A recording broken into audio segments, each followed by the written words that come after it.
Assalamualaikum warahmatullahi wabarakatuh. Selamat pagi. Jumpa kembali dengan saya Dono Sepauk. Sudah lama saya tidak membuat video dan tidak upload video ke YouTube. Kali ini saya membuat video untuk menjawab pertanyaan dari siswa. Ini suatu hal yang tidak lazim karena siswa mendapatkan tugas dari guru lesnya, yang mana tugas itu ditanyakan kepada guru mata pelajarannya di sekolah, dalam hal ini saya. Nah, lazimnya atau biasanya itu siswa bertanya kepada guru les untuk mengerjakan tugas dari gurunya di sekolah. Tapi tidak apa-apa, saya jawab saja pertanyaan ini. Pertanyaan ini tentang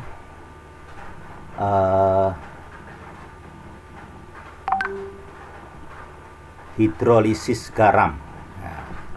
Jadi materi pelajaran kimia kelas 11. Dan ini ditanyakan oleh salah satu siswa di kelas 11 MIPA 4 SMA Negeri 1 Pontianak. Baik, ini soalnya bisa sama-sama kita baca ya.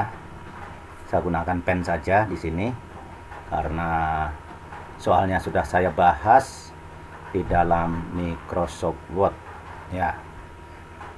Sudah saya bahas duluan, baru saya buat videonya. Masalahnya kalau dibahas pada saat membuat video ini, tentu itu akan memakan waktu yang lama. Jadi 150 ml larutan H2S ya, 0,01 molar, Ka sama dengan 1 dikali 10 pangkat minus 7, dicampur dengan 200 ml ALOH 3 kali 0,005 molar, Kb sama dengan 2 dikali 10 pangkat min 7. Berapa pH campuran yang terbentuk? Nah, ini menurut saya penulisannya ini tidak lazim sesuai dengan kaidah-kaidah dalam ilmu kimia ya. Pertama, mililiter itu biasanya dituliskan ml dengan L-nya adalah L besar. Kemudian Ka, ini biasanya K-nya huruf besar, kemudian A-nya ini huruf kecil dan agak turun ke bawah. Seperti ini ya. Demikian juga dengan Kb-nya ini. Nah, tapi itu tidak menjadi masalah. Yang penting kita jawab saja soal ini. Baik, kita mulai pembahasannya.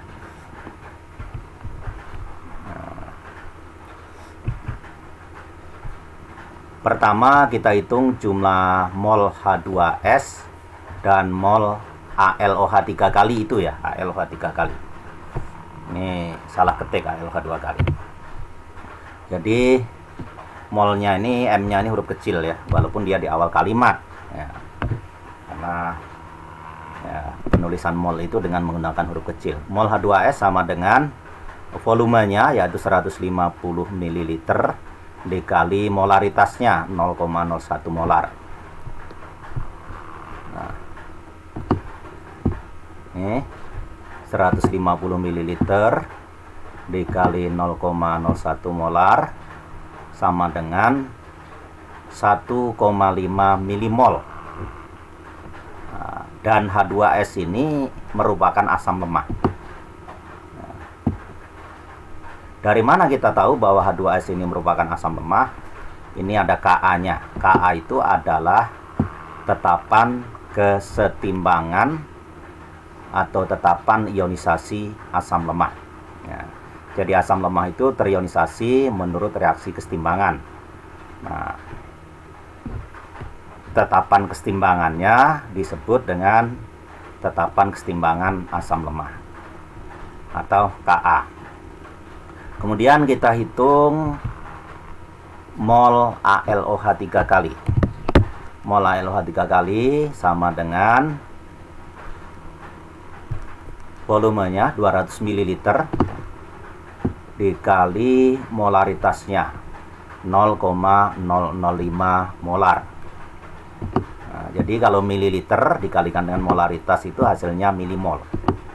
Kalau liter dikalikan molaritasnya itu hasilnya mol. Nah, ini mol ALOH 3 kali itu 200 ml dikali dengan 0,005 molar. Hasilnya adalah 1,0 milimol. Dan ALOH 3 kali ini merupakan basa lemah.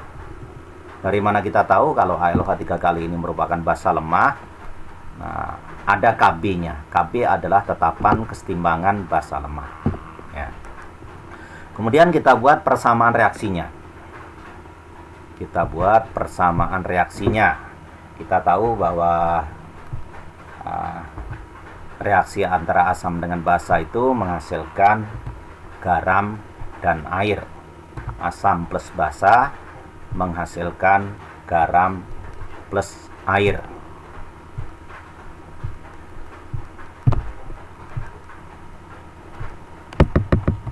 Kita buat persamaan reaksinya.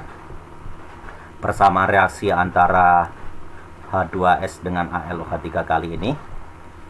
H2S AQ plus ALOH 3 kali AQ menghasilkan Al2S3AQ plus H2OL. Kemudian kita setarakan persamaan reaksinya. Nah, ini S-nya ada 3, Al2S3 ini. Maka koefisien H2S itu kita kalikan 3 ini. Kemudian kita kembali ke Al2S3 lagi. Al-nya ada 2 ini. Maka koefisien ALOH 3 kali itu kita kalikan 2. Kemudian kita hitung jumlah atom H di sebelah kiri. 2 kali 3, 6. Kemudian ini 1 kali 3 dikali 2, 6. 6 tambah 6, 12. Nah, dalam H2O di sebelah kanan, itu atom H-nya ada 2. Supaya menjadi 6, seperti jumlah atom H di sebelah kiri, maka koefisien H2O kita kalikan 6. Kemudian kita buat matrik reaksinya. Ini matrik reaksinya ya. Kenapa saya sebut matrik reaksi? Karena di sini ada baris dan kolomnya. Matrik itu kan terdiri dari baris dan kolom. Baris pertama, baris kedua, baris ketiga, kemudian kolom pertama, kolom kedua, kolom ketiga, kolom keempat. Oke, kita hapus. Mula-mula H2S-nya ada 1,5 milimol, kemudian ALOH 3 kalinya 1,0 milimol. Sebagai produk Al2S3 dan H2O mula-mula belum terbentuk. Ini belum ada. Kemudian perbandingan koefisien reaksinya 3 berbanding 2. Perbandingan molnya 1,5 berbanding 1,0, sama dengan 3 berbanding 2 ya. Ini 1,5 berbanding 1,0 itu sama dengan 3 berbanding 2. Jadi perbandingan molnya 3 berbanding 2, perbandingan koefisiennya 3 berbanding 2. Artinya perbandingan mol sama dengan perbandingan koefisien reaksi. Kalau begitu campuran bersifat ekivalen. Kalau campuran bersifat ekivalen, maka kedua reaksi itu sama-sama habis. Jadi ALOH 3 kalinya mula-mula 1,0, maka bereaksi juga 1,0. Sehingga pada akhir reaksi habis, tidak ada lagi. Demikian juga dengan H2S ini. Mula-mula 1,5 milimol, bereaksi juga 1,5 milimol. Pada akhir reaksi habis. Kemudian berapa mol Al2S3 yang terbentuk di sini, kita tinggal lihat koefisien reaksinya saja. Ini koefisien reaksinya 1, kemudian ALOH 3 kali ini koefisien reaksinya 2, maka mol Al2S3 yang terbentuk itu setengahnya 1 berbanding 2 dikali 1,0, itu 0,5 ya. Berapa mol H2O yang terbentuk? Ini koefisien reaksinya 6, berarti mol H2O yang terbentuk itu 6 kali dari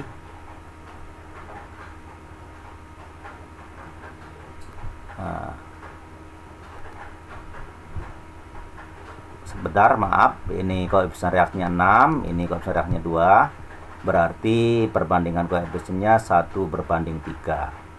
Maka mol H2O yang terbentuk itu 3 kali mol ALOH 3 kali. ALOH 3 kali atau 6/2 dikali 1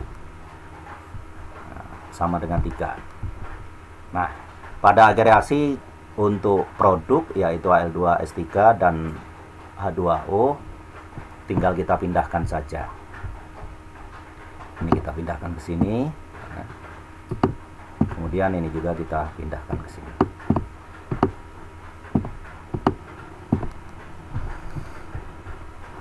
Kita hapus supaya tidak banyak coretan ya.